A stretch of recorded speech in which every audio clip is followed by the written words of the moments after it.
ယုံလေးဖြူဖြူနှင့်ရွှေဆေးပန်းရှာဖွေခြင်းတခါတုန်းကထူးဆန်းလာတဲ့မော်တော်ကြီးထဲမှာယုံလေးဖြူဖြူဟာမိဘနှစ်ပါးနဲ့ပျော်ရွှင်စွာနေထိုင်ကြတဲ့ကွယ်သူဟာအစဉ်သဖြင့်မိဘများအားလက်ဖက်ရည်ဖြော်တိုက်တာရွတ်တတိများခူးယူပေးတာရွတ်ကူညီလေးရှိသည်သို့တော်တနေ့တွင်မိဘနှစ်ပါးရုတ်တရက်ဖျားနာလာခဲ့တယ်အဲ့ဒီချိန်မှာတစ်တော်ဆရာဝန်ဖြစ်တဲ့လင်းယုံကြီးကရွှေဆေးပန်းမရှိရင်မပြောင်းနိုင်ဟုပြောတဲ့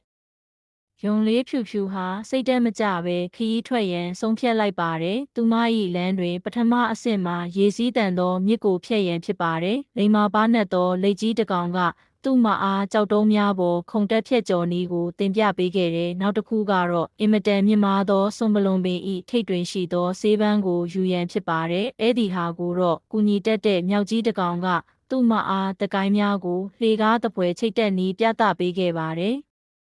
သို့သောအခက်ခဲဆုံးအဆင့်မှာတော့ရွှေဆေးပန်းကိုစောင့်ထားသောမော်ငွေကြီးနှင့်ရင်ဆိုင်ရခြင်းဖြစ်တဲ့ယုံလေးဖြူဖြူဟာငွေကြီးအားတင်သည်ကြီးမြတ်သောစောင့်ရှောက်သူဖြစ်ပါ၏သို့သောကျမို့၏မိဘများသေလူမတက်ဖြစ်နေပါသည်ကျေးဇူးပြု၍ဤဆေးပန်းလေးဖြင့်ကယ်တင်ပေးပါဟုစိတ်ရင်းဖြူစင်စွာရှင်းပြလိုက်တဲ့မော်ငွေကြီးသည်လည်းသူမ၏ရိုးသားမှုကိုသိမြင်ပြီးဆေးပန်းကိုပေးအပ်လိုက်တော်တယ်ဒါပေမဲ့အပြန်လမ်းမှာမိုးကြီးစွာရွာသွန်းပြီးလမ်းပြောင်းနေတော့မှညံကြီးရှင်စည်းကွက်ကြီးတစ်ကောင်ကသူမအားလမ်းညွှန်ပေးလိုက်တဲ့နောက်ဆုံးမှာတော့ယုံလေးဖြူဖြူဟာအိမ်သို့ပြန်ရောက်ပြီးမိဘများအားသူမယူလာတဲ့ဈေးတိုက်လိုက်ပါတော့တယ်မိဘနှစ်ပါးချက်ချင်းဆိုသလိုပျောက်ကင်းသွားပြီးသူတို့သုံးဦးဟာပျော်ရွှင်စွာပြန်လည်နေထိုင်ကြလေတဲ့မိဘမေတ္တာကိုကျေးဇူးဆက်လိုလျင်စွန့်စားမှုနှင့်စိတ်ရင်းဖြူစင်မှုသည်အောင်မြင်မှုတောချက်ဖြစ်လေတော့သည်